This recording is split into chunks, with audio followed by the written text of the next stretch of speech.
All right, so you can't buy a bite. It's real tough. You're about ready to get the scuba gear out. Let me show you a skunk buster. It's basically two of the best techniques, finesse fishing techniques, in one. So you're gonna combine a drop shot and a Ned rig all in one rig. So you guys definitely want to learn this one.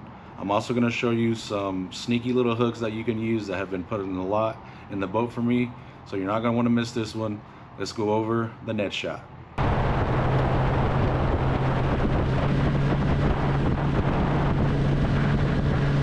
All right, so I cut that other rig off so I can show you how to rig it. Here's the hook for the drop shot portion, and then here's my Ned rig hook for the bottom. See that there? Get whatever your favorite weight is. So you get your main line, go through the top of your drop shot portion of this rig, the top hook. You want to give yourself, enough slack to get it as long as you want. Then you're going to tie your favorite hook. So me, I just go straight through the eye. I pinch both sides. Then I loop it around. And I make the number 6. So once I make the number 6, I come through the number 6. 1, 2, 3, 4, 5, 6, 7 times, just because that's the Lord's number. Get it wet. Get your main line. Your tag line, you want to pinch it a little bit, not all the way real tight yet. And then pull your main line till it snugs up to the hook. Then your tag in, real important, don't forget to do this, because I've done it plenty of times where I forget to do this and it doesn't happen the way you want it to happen. You put your tag in back through the top of the hook and you pull it, and that way it sits straight up in the water like that. Okay, so you got that rigged up. So then now we come down to the Ned rig portion. Put this through, same thing, use your favorite knot. I went straight through the eye. All I am straight through the eye right now. Pinch both sides. Make the number 6. And then just come through however many times you want. You probably don't want to do any less than 5, but I just do 7 because it makes me feel better. And like I said, it's the Lord's number. And this knot has never broken off on me, believe it or not. Caught an 8-pounder with it, 6-pounder.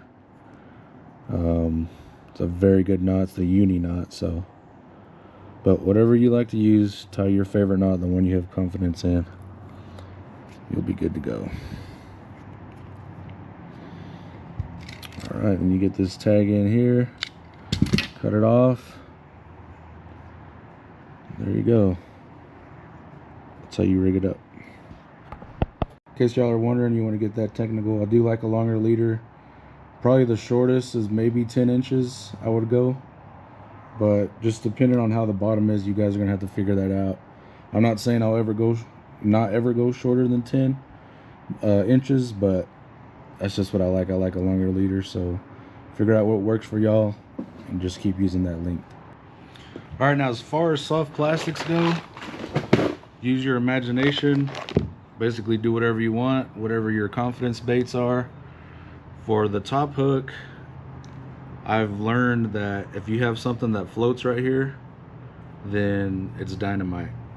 So right now I've been stuck on this the Missile Baits magic worm. They worked with Robo Worm, and this thing floats really good.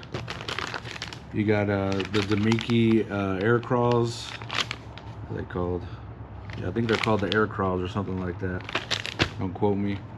And then this one doesn't float, but I caught I think it was like a 6.5 pounder on this Yamamoto shad shape swimmer. So this bait, I really love this bait.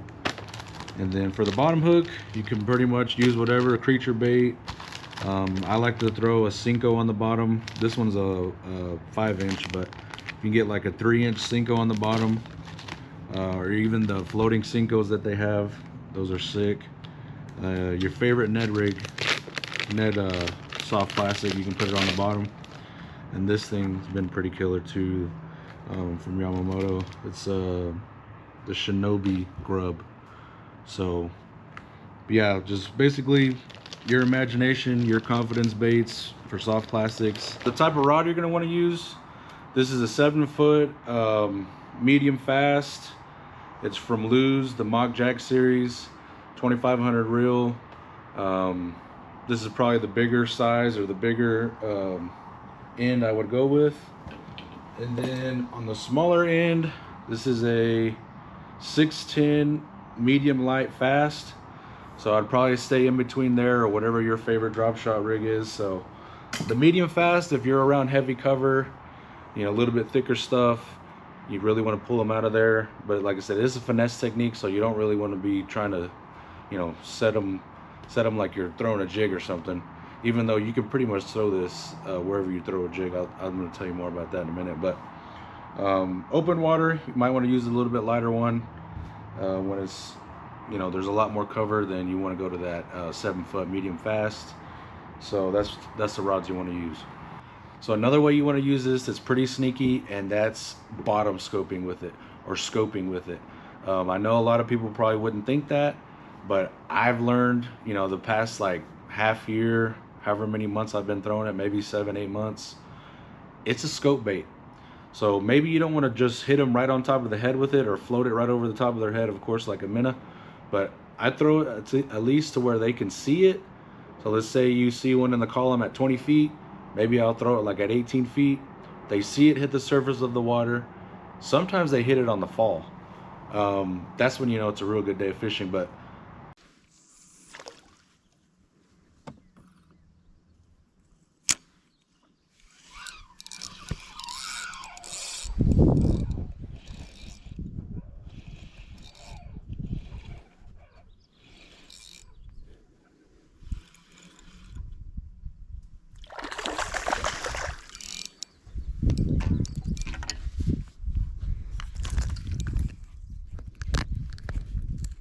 came off the bottom and just smashed it. Didn't even let it hit the ground. If not, of course, it floats right in front of them. They go to the ground and they pick it up off the ground. And in my mind, I think what's happening is they see two bait profiles. They follow it to the ground. Well, if you rig something up that's floating on that top hook, well, by the time they swim down there, that bait is floating right in front of their face. So, you know, it's just basically there right when they get there. And if they're that curious to even swim down on it, then they'll hit that top bait. So most of the time they'll hit that drop shot hook, the top one. But there's been times where I scope them, I throw it right in front of them, and it goes all the way to the bottom, and they'll hit the Ned rig portion of it.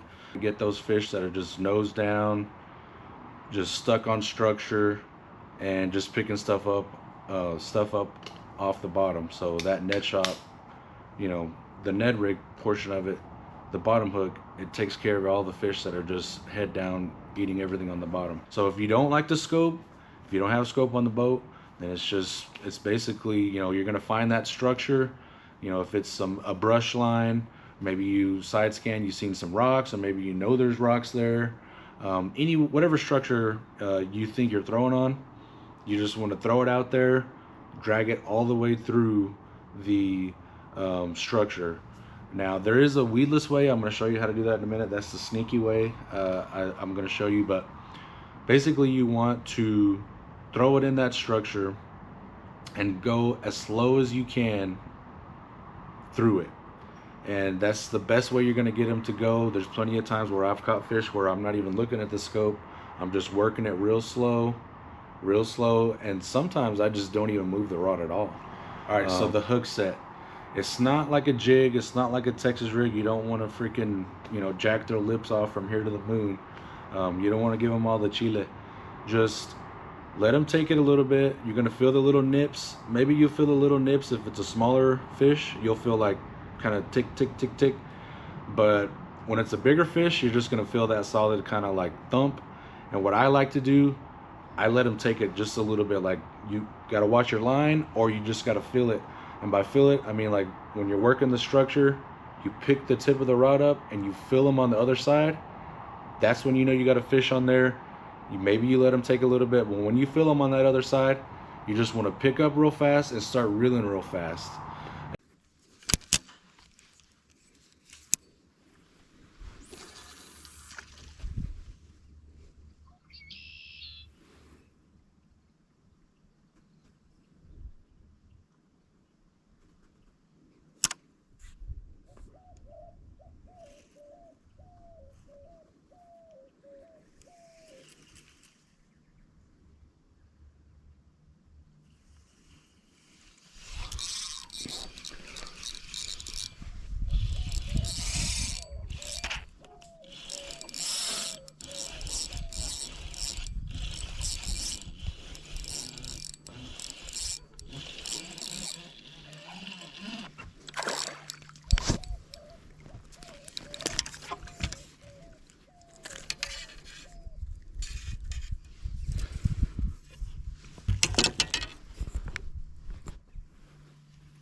And by pickup, I mean like as straight up as you can.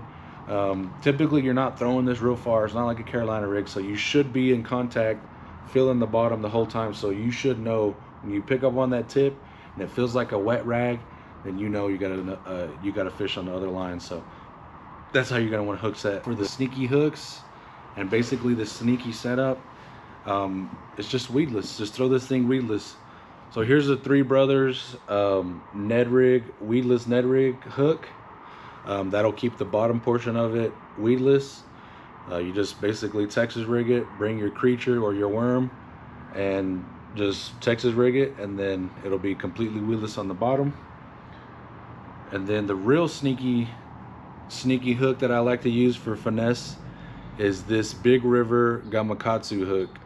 So this, it's actually a little bit thicker gauge wire, and I can't see, I don't know if you can tell, but it's offset to the shank.